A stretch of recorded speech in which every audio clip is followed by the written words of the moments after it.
আসসালামু আলাইকুম এভরিওয়ান, কেমন আছেন? আশা করি ভালো আছেন। Welcome to Shamima Naima blog. প্রতিদিনের মতো আজকেও আপনাদের সাথে একটি রেসিপি শেয়ার করার জন্য চলে এলাম। শুধুমাত্র 2টা ডিম আর 2 কাপ সুজি দিয়ে অল্প সময়ে এই বিস্কুটগুলো বানিয়ে নিতে পারেন। হাতের কাছে থাকা উপকরণ দিয়ে তেলে ভেজে এই বিস্কুটগুলো তৈরি করে সংরক্ষণ করতে পারেন 10 থেকে 15 দিনের মতো। দেখতে একটু অন্যরকম আর খেতেও অনেক মজার। আশা করি রেসিপিটি ভালো লাগবে। তো চলুন আমরা এখন বিস্কুট তৈরি করতে থাকি। প্রথমেই আমি একটি বাটিতে 2টি ডিম ভেঙে নিয়েছি। এখন আমি 1 কাপ পরিমাণ চিনি দিয়ে দিয়েছি। এখন এই ডিম চিনি খুব ভালো করে মেশাতে হবে যতক্ষণ এই মিশ্রণটা অনেকটা ফ্লাফি হয়ে যাচ্ছে। এটা যত ভালো করে মেশাবেন বিস্কুটটা তত ভালো হবে। এরপর আমি এখানে 1 চামচ পরিমাণ ঘি দিয়ে দিয়েছি এবং এক পাশ থেকে ঘুরিয়ে ঘুরিয়ে মিশিয়ে নিয়েছি।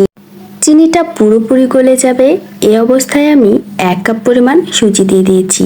এখন চামচ দিয়ে সুজিগুলো ডিমের মিশ্রণের সাথে ভালো করে মিশিয়ে নেব। এক পাশ থেকে ঘুরিয়ে ঘুরিয়ে মিশ্রণটি তৈরি করে নেব।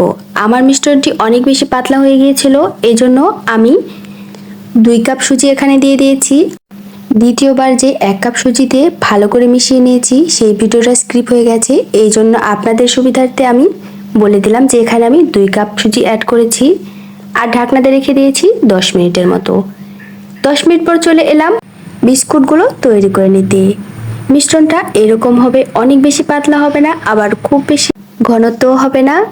এই বিস্কুট পিঠাটি আপনাদের ইচ্ছা মতো ডিজাইন করে তৈরি করে নিতে পারেন। আবার চাইলে আপনারা কৌটোর কাপ দিয়েও সাইজ করে এই বিস্কুট পিঠাটি তৈরি করে নিতে পারেন। আমি হাত দিয়ে গোল শেপ করে চ্যাপ্টা করে নিয়েছি। সবগুলো বিস্কুট তৈরি। এখন এগুলো ডুবো তেলে ভেজে নেওয়ার পালা। আমি চুলায় প্যানটি বসিয়ে দিয়েছি আর এখানে তেল দিয়ে দিয়েছি। মিডিয়াম আঁচে আমি তেলগুলো গরম করে নিয়েছি। অনেক বেশি তাপ দেওয়া যাবে না, তাহলে কিন্তু বিস্কুটের ওপরটা খুব তাড়াতাড়ি পুড়ে যাবে আর ভেতর থেকে কুক হবে না। এই জন্য মিডিয়াম লো আঁচে এই বিস্কুটটি ভেজে নিতে হবে। এই বিস্কুটটি তৈরির জন্য হাতে একটু সময় নিয়ে ভেজে নিতে হবে। সুজিগুলো খুব অল্প আঁচেই পুড়ে যায়, এই জন্য এক পাশ হয়ে গেলে অন্য পাশে উল্টে পাল্টে দেব। সময় নিয়ে ভাজলে ভেতর থেকে কুক হয়ে যাবে। তো আমার বিস্কুট এখানে ভেজে নেওয়া হয়ে গেছে।